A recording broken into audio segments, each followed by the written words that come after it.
Hey guys, Zero here again with another Dungeons and Dragons miniature unboxing. I got the chance a couple weekends ago to stop over at my local gaming store, or not so local gaming store, Games Plus, and they're doing a curbside pickup at the moment, still because of the pandemic. So I was able to stop by. They were able to come out, drop some paint off, and some minis for me. So I picked up, and these aren't new miniatures by any means, but I just wanted to show you guys what they were. And take a look at them and just kind of compare them to some of the other figures and minis I have. I picked up the Nalzer's Marvelous Miniatures Tyrannosaurus. We got that guy, and then we picked up, this is an interesting one. This is from Reaper Miniatures. It is a Bones figure, but it's now got a new casing, the base boss, and it's called the Club Tail. And this is basically like an Ankylosaurus. Interesting enough, though, it did not come with a base, so I thought that was pretty interesting. It's a line called Base Boss, and I've picked up bases from this line before, but it doesn't come with a base. And I took a look at the website and online eBay and all that other stuff, and I noticed that the model didn't come with a base in those sets either. So it's not like I got shafted a base. They just didn't put one in here for this guy. So we'll crack these open at the table and take a look and see what you guys think. Alright guys, sit tight.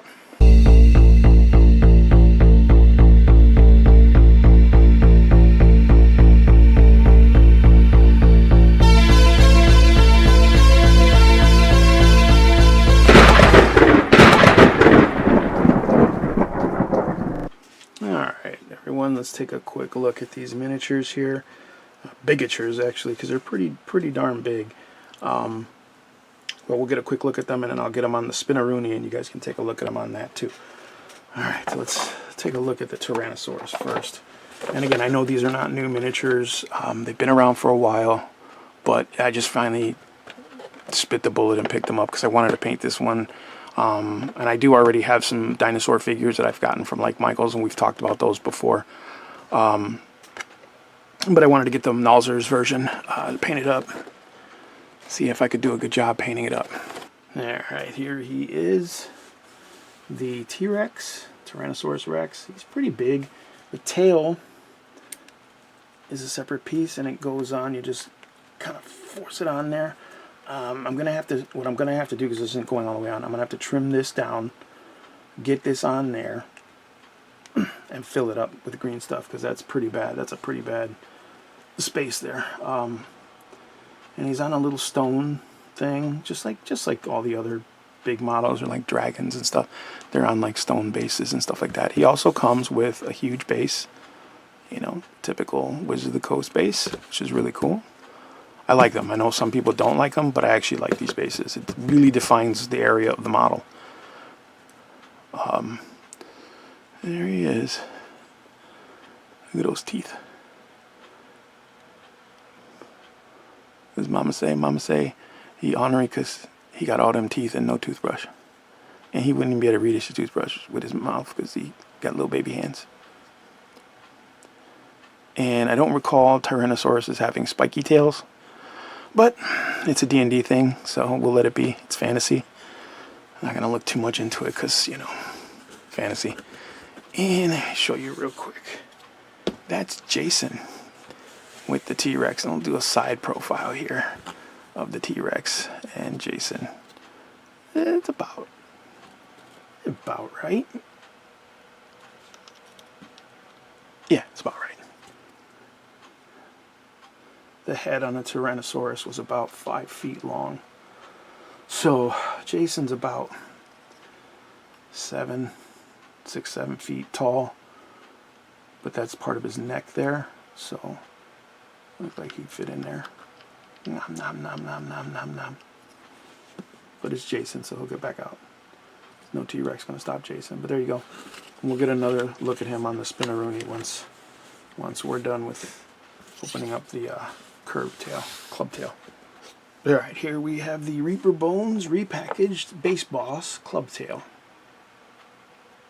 I don't know why they went with the base boss box for this guy, but there it is. Reapers made in America. It's pretty cool. and they're not expensive. Go figure. Something made in America that doesn't cost you an arm and a leg. But it's pretty cool. Let's get him open. Alright, here we have the club tail, or as I like to call it, the Ankylosaurus. You know, because that's what he is. And maybe they couldn't get licensing to call him an Ankylosaurus. I don't know. But it is what it is. We know what it is. I had to use some blue tack for his tail because it falls right off. The head, not so much. It'll stay on there, but once it's painted, I'll definitely need to glue it and use green stuff. Although, admittedly, the seam lines for the neck are really good. All except right there. There's a little seam line there. The tail's pretty good too, but there is a seam line on that, so I'll have to, you know, patch that up with some green stuff. And I have to get him on a base. So I want to see here if he will fit. He fits kind of on the huge base, kind of. He'll be kind of off of it a bit, but it's not too bad. And here he is with Jason. So you can see he's not the biggest, tallest dinosaur, but it's cool. It's different. I didn't have an Ankylosaurus before, but definitely perfect for Chult. Jungles of Chult campaigns, or Tomb of Annihilation if you're using that. And then here we have them face off, like in the movie Face Off. You know? Right there, Jason, get the club. Bat!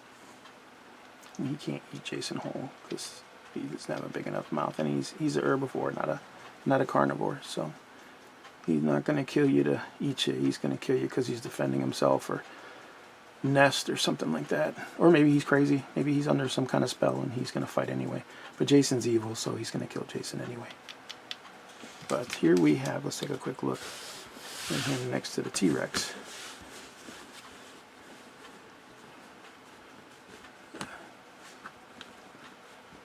There you go.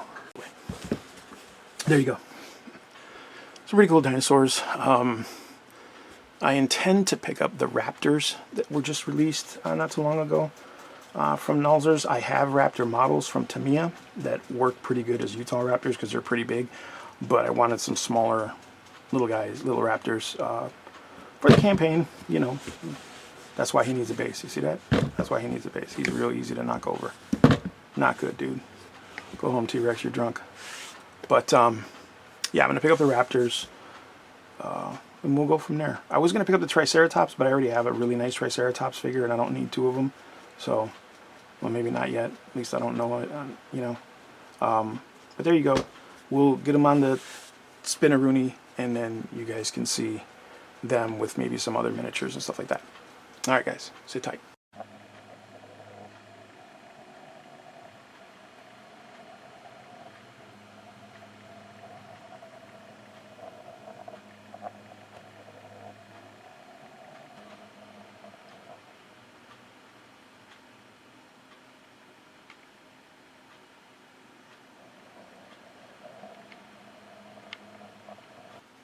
Alright, here we have the clubtail and the Tyrannosaurus together, so you guys can see how big they are scale-wise.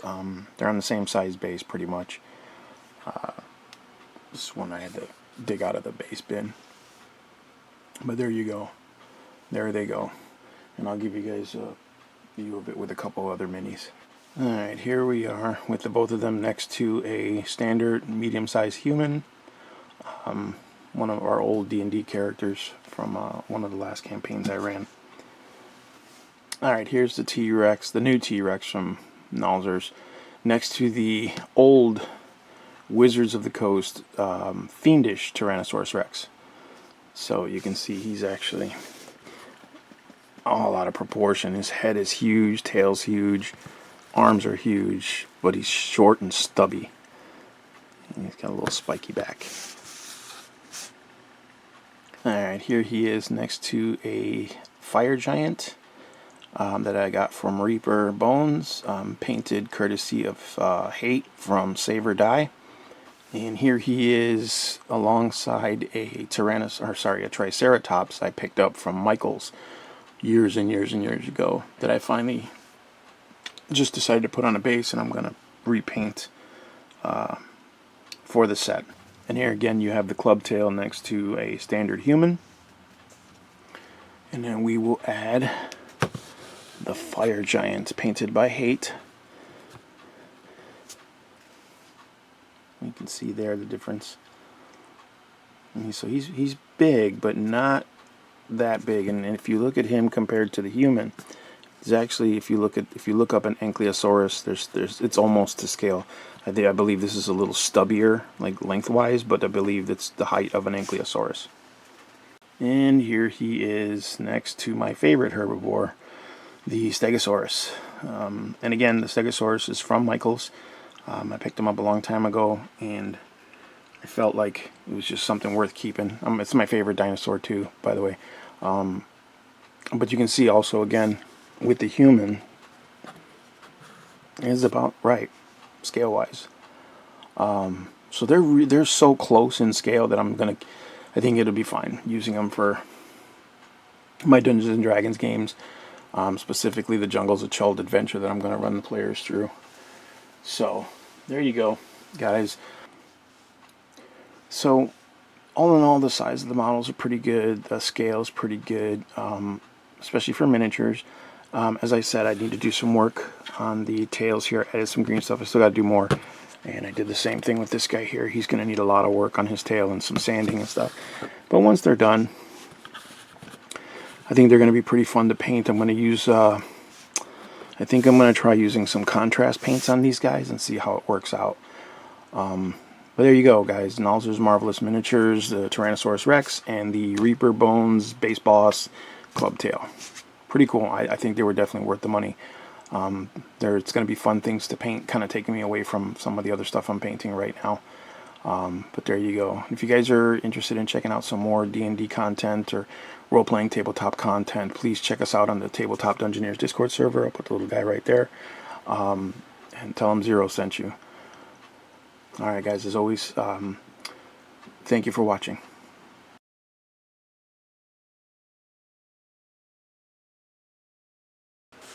We will rule over all this land, and we will call it this land.